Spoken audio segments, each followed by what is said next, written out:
career transitions, sometimes by my choice, sometimes by other people's choices, I found myself exhausted and overwhelmed. And that happened every time after each professional transition. But by focusing on my strength and also on how I articulate my value, I found many different ways and opportunities that I never expected. That experience shaped my passion, my passion to get professionals and businesses to articulate their value and for them to unlock their professional potential. I am Carlos Paez. I am a communication strategist, and also I am a coach helping people on the job search support.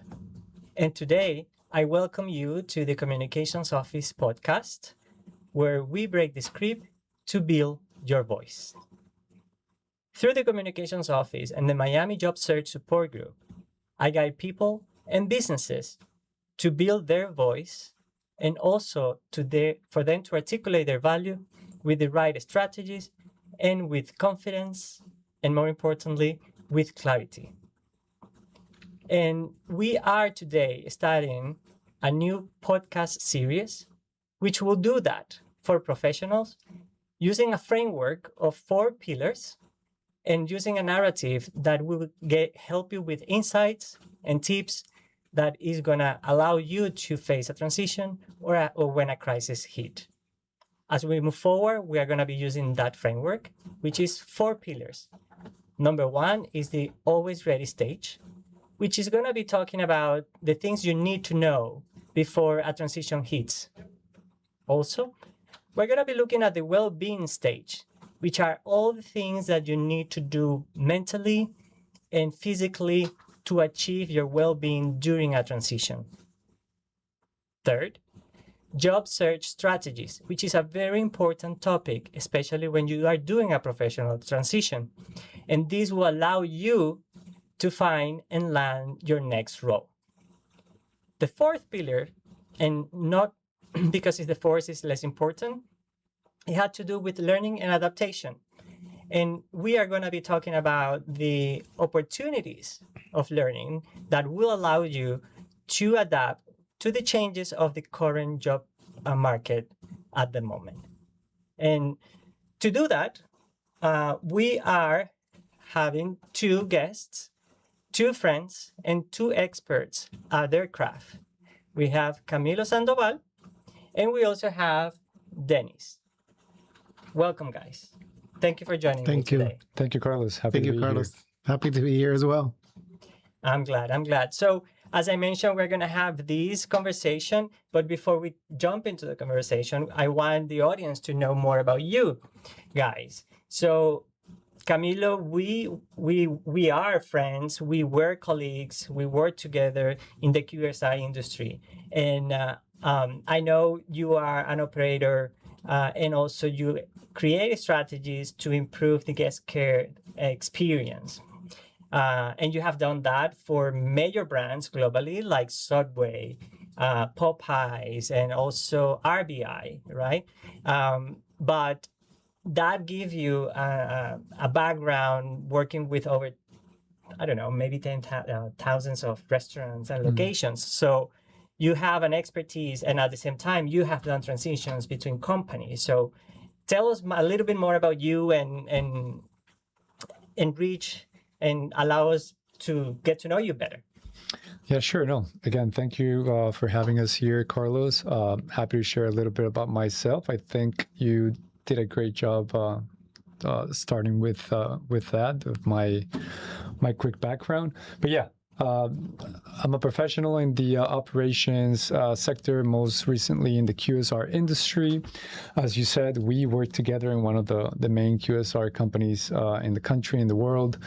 And besides operations, I've also worked with the guest care departments. I led the guest care department for one of those QSR companies, more specifically for the Latin America region, where we used to work together.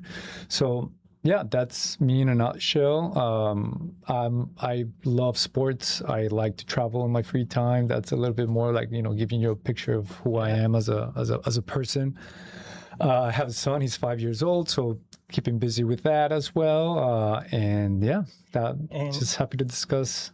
and having a family is a very important element that we need to consider in the topic that we are going to be talking today and on this journey. And Dennis, you are the managing director of Coil Wealth Management, a firm that helps individuals, families, and businesses to build, preserve, and transition their wealth. And you have here their wealth into retirement with financial confidence. I absolutely love that term of financial confidence because it's precisely is a combination of emotional and also, I would say, technical capabilities and expertise you bring to the table. And you have over 20 years in that field, and not only helping people build their strategies, but also you teach. You teach at FIU precisely that topic, personal financial wellness. And you also have a podcast. Yes, I So tell me more. Well, thank you, Carlos, for the invitation. It's a pleasure to be here with you as well. Thank you for the audience. I've been doing what I do for 20 years. So I started, I guess, when I was 16. Now I'm 46 years old. I started young in my career. But what I do every day is helping clients go through transitions. And most of those transitions involve money and emotion. And when you go through job career changes, and when you go through changes in your life, money is usually at the center. People have questions about, what do I do with my 401k plan? What do I do until I find my next job financially with the funds or the little savings I have? Or to the extreme where, okay, clients are now looking to retire. What about Social Security? What happens if I die with my partner? I have a child as well, so I can relate to you. You're always not just thinking about you, but also your family. Yeah. And I now think about my son. He's 12 years old, growing, and if I'm not around, I'm the primary provider in his house. So how do I protect them? So these are questions that a lot of people, families go through when they go through transitions. Exactly. And because this is what I've been doing for the last 20 years, I develop an expertise, and that's why I teach that at FIU, more on the MBA level, on how to take the theory into practice. Because it's one thing what you learn in school, it's one thing what you learn in the job, but then another is when you're actually doing it on the day by day. It's totally different because you're also dealing with the human element, which is dealing with emotions. And transitions sometimes can be hard. Yeah, they are hard. They are hard. Definitely. Yeah. They are absolutely hard. And with that, let me say transitions are not only hard, but it's a roller coaster of emotions. Yes. One day you might feel very excited and hopeful, and the next day you feel like you don't want to get out of bed. And that happens when you are facing uncertainties, right? And you say a couple of things. It's not just emotions and also financial, and I would say strategies, right? At different levels. So let's start the conversation with that. Like, let's look at the emotional part and the heavy part of transitioning. So, Camilo, for instance, when you were in your roles, were you able to see that the transition was coming? There was a moment where you realized, oh, it's coming, or just happened, and when it happened, how did you feel? Yeah, no, looking back, there might have been at the moment. Sometimes you don't realize that those little things were kind of like flags, things that were being, little notices of things to come, because maybe you're too worried about work, about your daily life and everything. So to that, I would say you have to always be paying a lot of attention to those little things. But yes, to your point, in one of my roles that was eliminated through a restructuring in one of the companies, again, looking back, I see now I see some things that I should have noticed better that could have led me to know what was going to happen. But I was not actually, no, I wasn't completely ready. It came as a surprise. Kind of. At the same time, the company was going through a big transition, so you know that something might happen, but at the same time, you think you don't believe it. Right. You don't believe it. You think it's going to happen to the one next to you, but That's not to you. exactly right. Yeah, you don't think like, oh, that could happen to me. The good thing is that, at least personally, I have always been very. I like to be careful and have an emergency fund. I'm a big fan of personal finance. So I know about that. I definitely you know about this. We've talked about this many times. So I know all about an emergency fund and being prepared, especially when you have a family, when you have kids, when you have people depending on you, to have that part of your life ready in case that something happens. So even though I was not really expecting it to come, I was ready. I had my emergency fund. You know, some people say you'll be able to tell us more, Dennis, but to have a 3 to 6 month emergency fund, I like to have a 12-month emergency fund, just in case something happens. That's peace of mind. You're buying peace of mind. You're buying peace. You're buying tranquility and support. Correct. And not only that is, then you can actually be picky through your transition of where you go next. You know, it's not like I only have a 3-month emergency fund, so now I need to really find something quick. So the first thing that appears, I'm going to take it, you know, even if I don't like it. So. And as you were transitioning, how did that affect you emotionally? Yeah, no, definitely.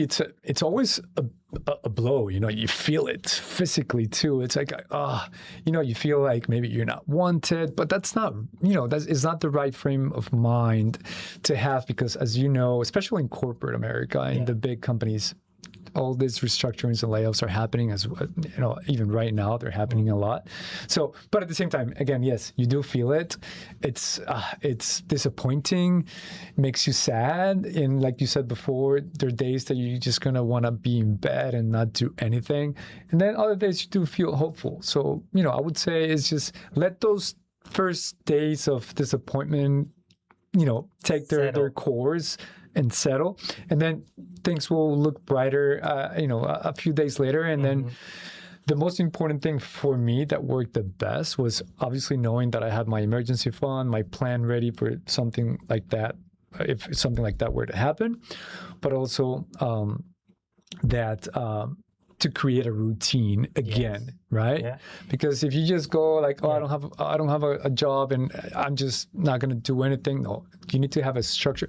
You need to have a structure, definitely. And hold that thought for a minute, because I want to turn to Dennis to give us another perspective here. So we talk a little bit on the emotional part, saying that it's a roller coaster of emotions, that sometimes we want to get out of bed, sometimes we don't. We want to plan, we don't know how to start.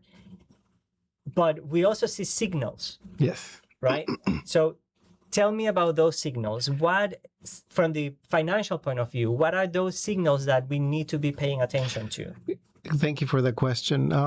And I can relate. I mean, in my practice, we share with our clients a budget that before we engage with our clients, we give them homework.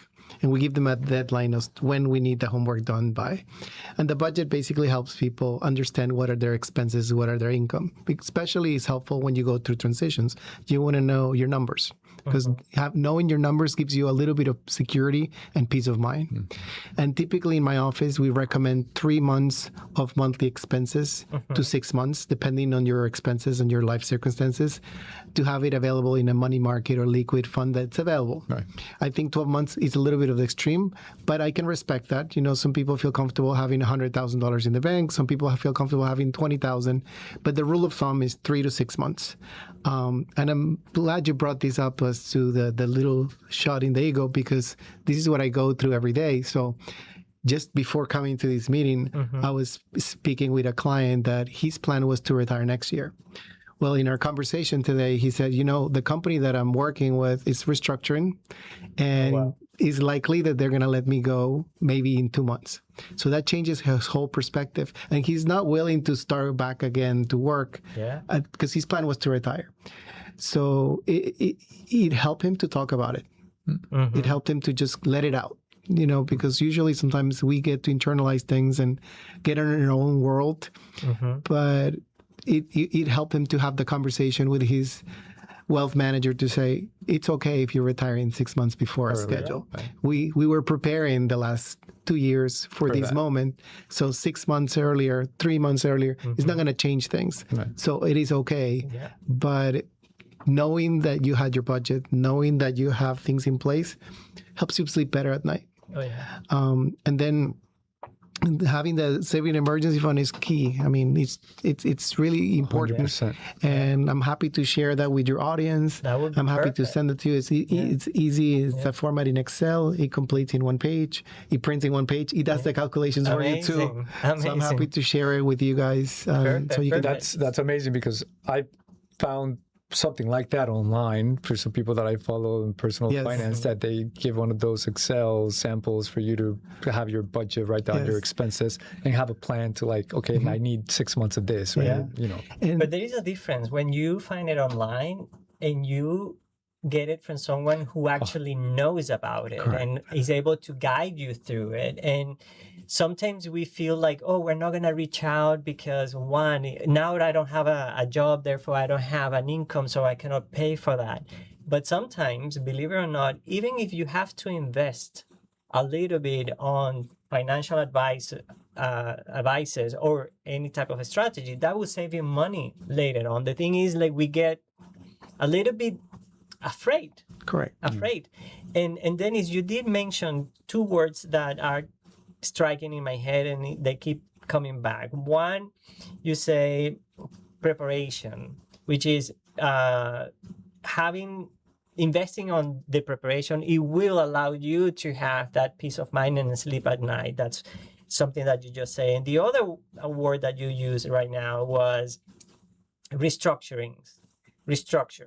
And that goes back to the signals that when we are in the corporate world or any type of job, we need to look at what are the signals in the work environment that are going to tell us, hey, get ready. Hey, be prepared. Hey, something might be coming. So I heard that from your client, it was the signal, we're going to go through a restructuration in the office. And he's immediately thinking, oh, I might be let go. So, Camilo, since you've been in the corporate world recently, and you are still in that environment, what are those signals that you see on a daily basis? And you kind of touched base already, but if you were to choose some of those that you experience or you have seen someone else experience, and what are those? In my case, what I've seen is, and just like how Dennis was saying about his client, when you see a big company like where we were, and you know that there's a private equity coming in and buying the company, and they're talking, and even if they say we're not going to make changes, things are going to stay as they are, because that's exactly what they said. Remember, Carlos? You know that there's restructuring is coming, especially in cases like that. So when you see that kind of change in a company, be ready. Be ready. But not only that, you don't have to wait until you see that to start getting ready. You need to be ready before that. Exactly. Okay, that's what I've learned, and thank God I was ready for that. I did prepare myself, but what I go back to is, I think of people that might not have been ready, and that would have been, if I felt bad, even if I had my emergency fund and I was kind of ready for that, imagine someone that didn't. So that's why it's so important to be ready. Yeah, indeed. Preparation. And one of the key messages for this episode is the always ready stage, which are all the things you can do even before a transition start or even before a crisis hit. And once you have an idea of what are the steps that you want to do or you can do, that will, as Dennis says, allow you to sleep better at night. So, Dennis, also, Camilo is telling us some signals. So in your opinion, what are the signals that people or your clients you see they are missing, that they don't see, but they should have? if you are the highest paid employee in a company, that should be a signal in itself. Because if you have a company that's coming to restructure, the first thing they want to do is save money and costs.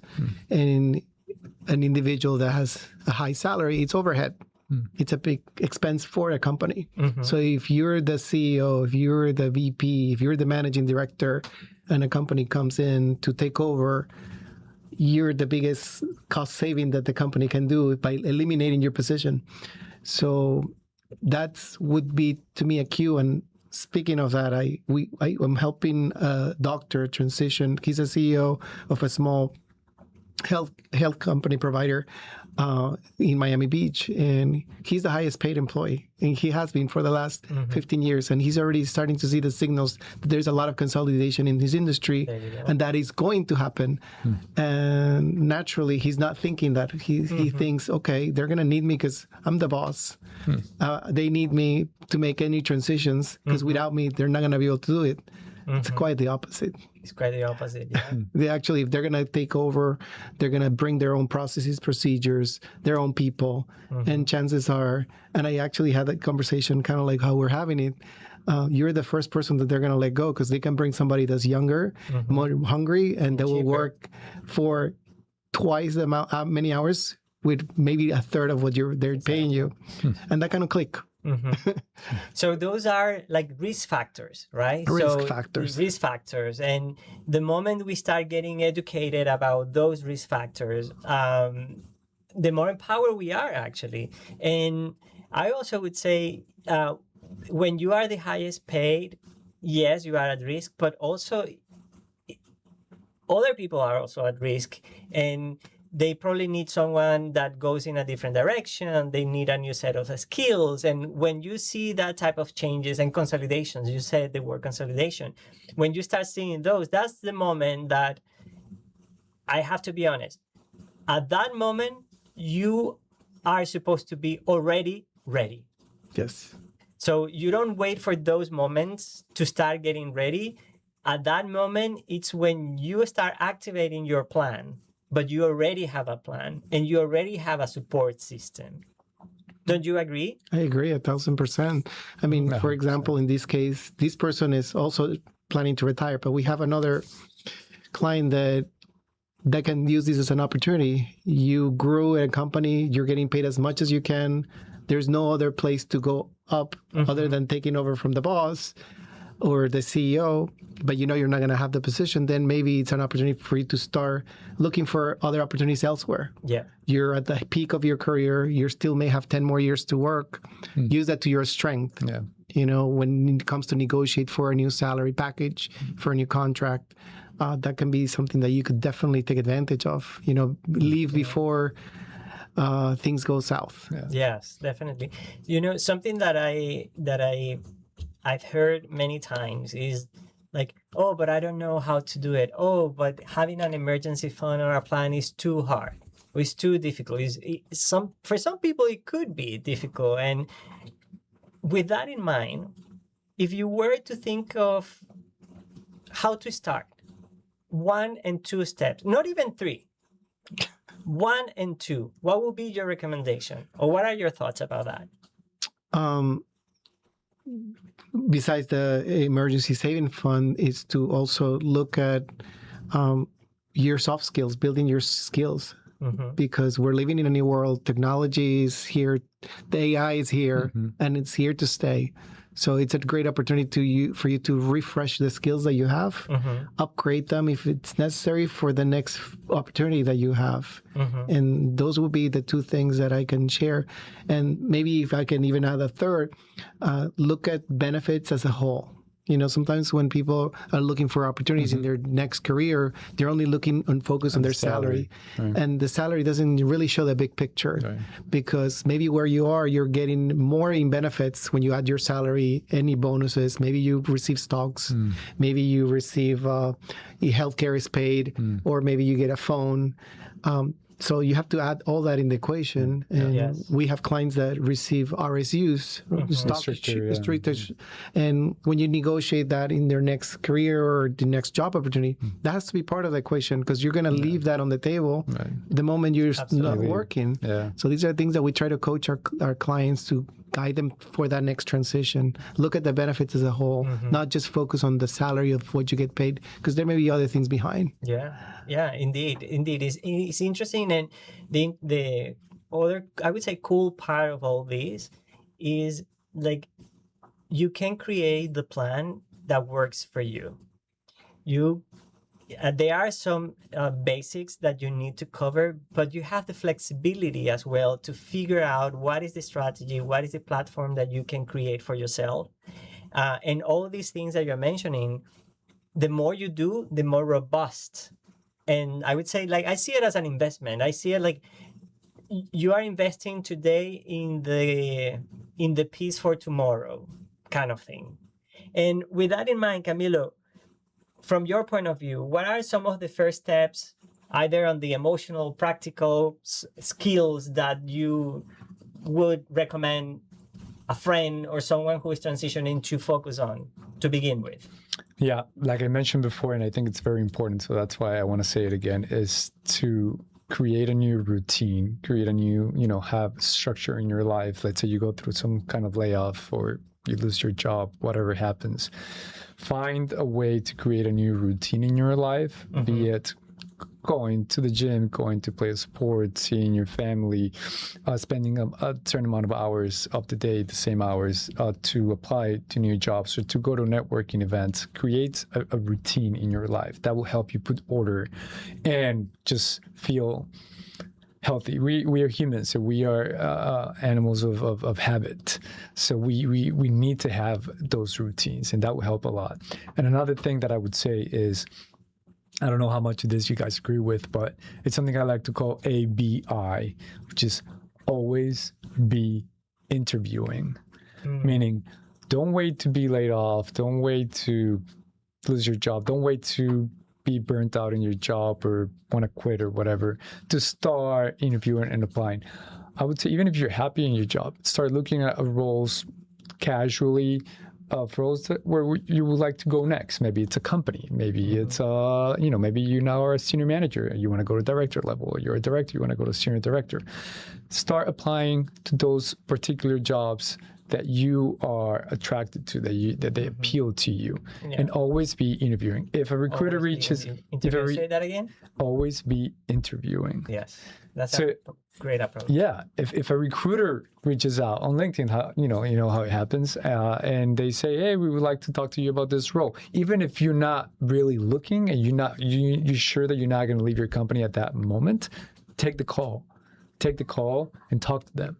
Practice interviewing, because you don't know when you're going to have to do it again, for sure, right? So take the call, talk to them, explore. Well, actually, yes, you are going to do it again. Yeah. So you don't know when, but it's going to happen. Yes. So like nowadays, those unicorns that are able to work in the same company for 20 years, they are unicorns. Yeah. So you don't see them all the time. So most likely you are going to be transitioning. Most likely you are going to be having to practice your interviewing skills, your networking skills, your job search strategies. And that's why we are here today, because we are creating these platforms to help more people, including businesses, to do that when they have to transition. So with that in mind, one word that we've been using a lot today is emergency fund. And I kind of want to do an emergency fund reality check. And Dennis, when we first met, we were at a BNI chapter in Coral Gables. And the reason we connected was precisely because on your pitch, you mentioned the word emergency fund. And I gravitate towards that because to me, emergency funds, it doesn't make me feel on an emergency. It actually gives me peace. So I want to reiterate the importance of that, and how can someone who is not used to creating an emergency fund, they don't know and they find multiple excuses as of why they cannot do it.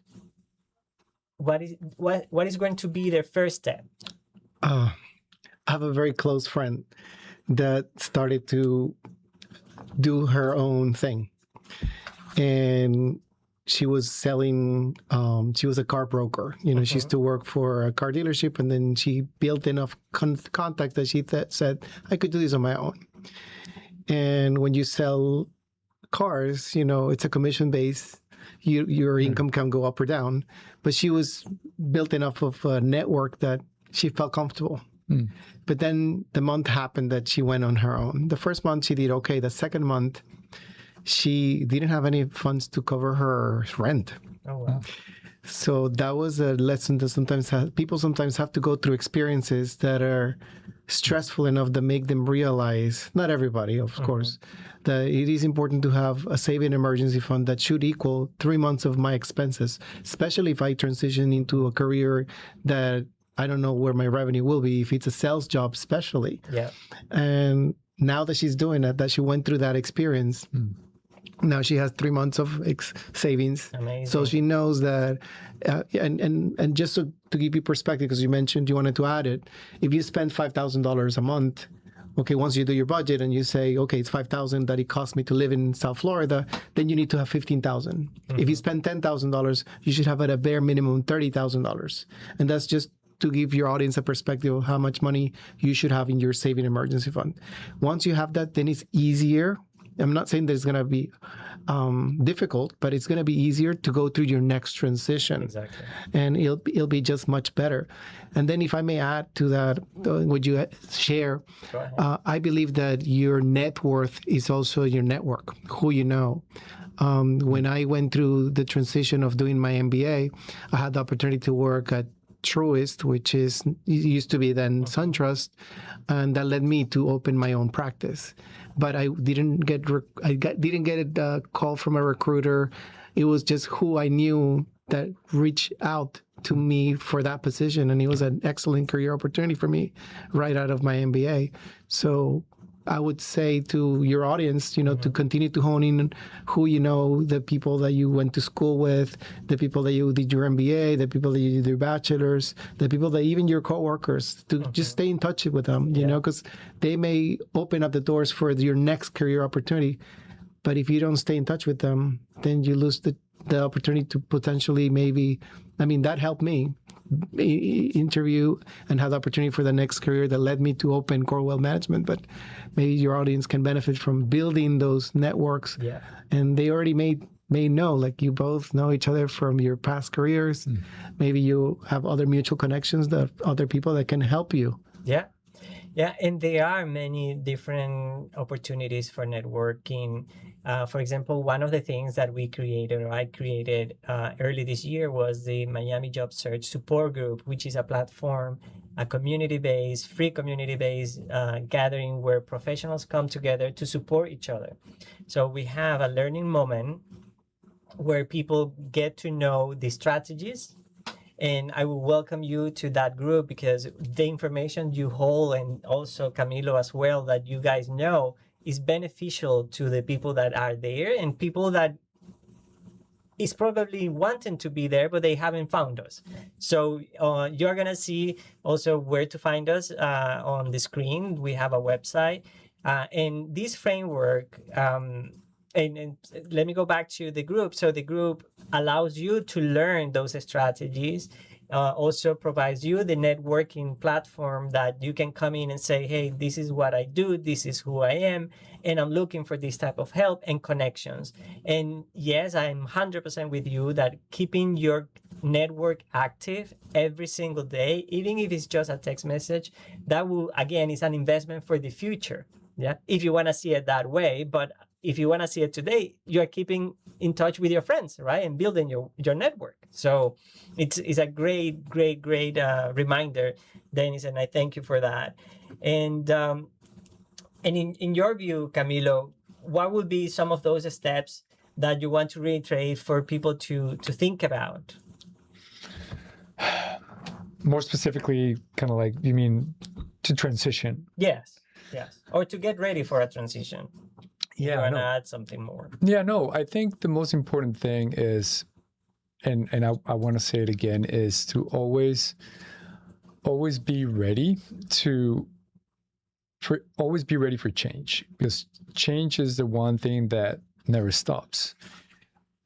You could be in a company for 1 year, 2 years, 5 years, 6 years, but things will happen, things will change. It might be that you don't like working with that particular team anymore, or the new boss sucks and you just want to leave, and you want to find a change, then that's going to happen. And for you to have the emergency fund, or to always be interviewing and have that confidence that, hey, you know, I can just start looking for a job and start interviewing, and I feel ready for that.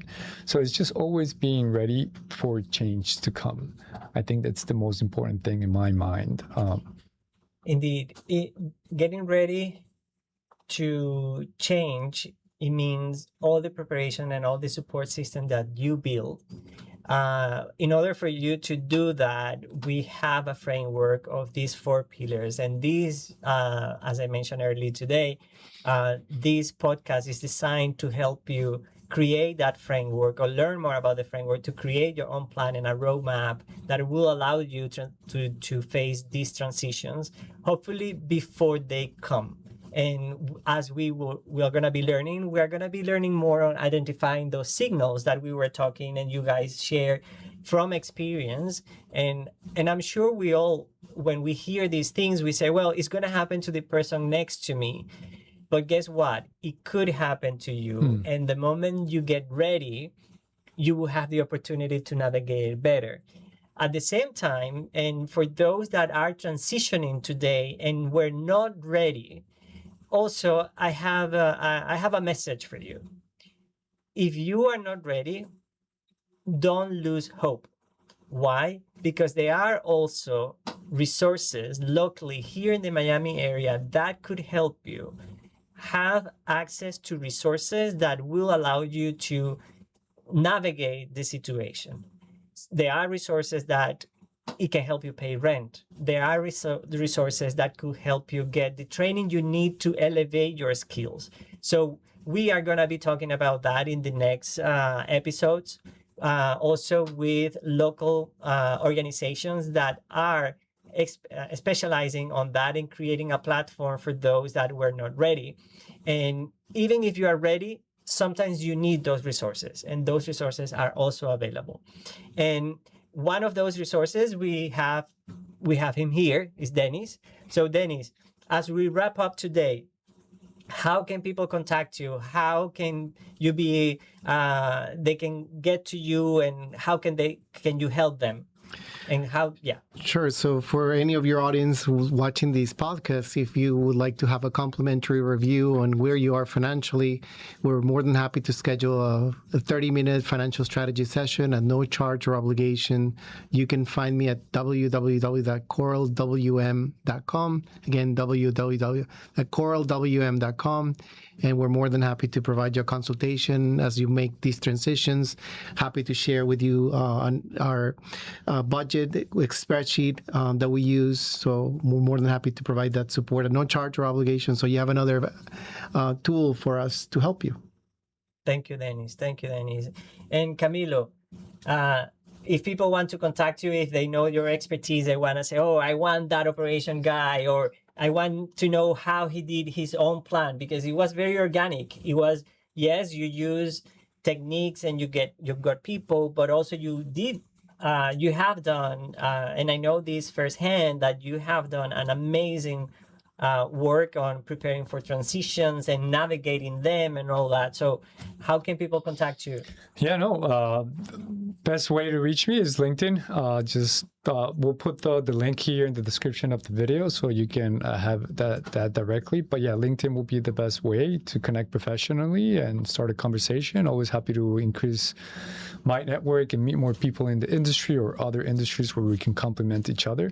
And then most importantly, take advantage of Dennis's offer to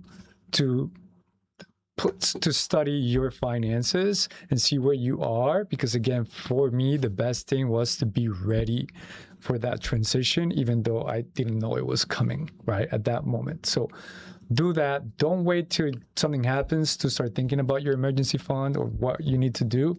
You need to do that now when you have a job and you actually have the money to start putting it aside. So be ready. Thank you. Thank you, Camilo. Thank you, Dennis. And this is a journey that it doesn't have to be hard, but it have to be intentional.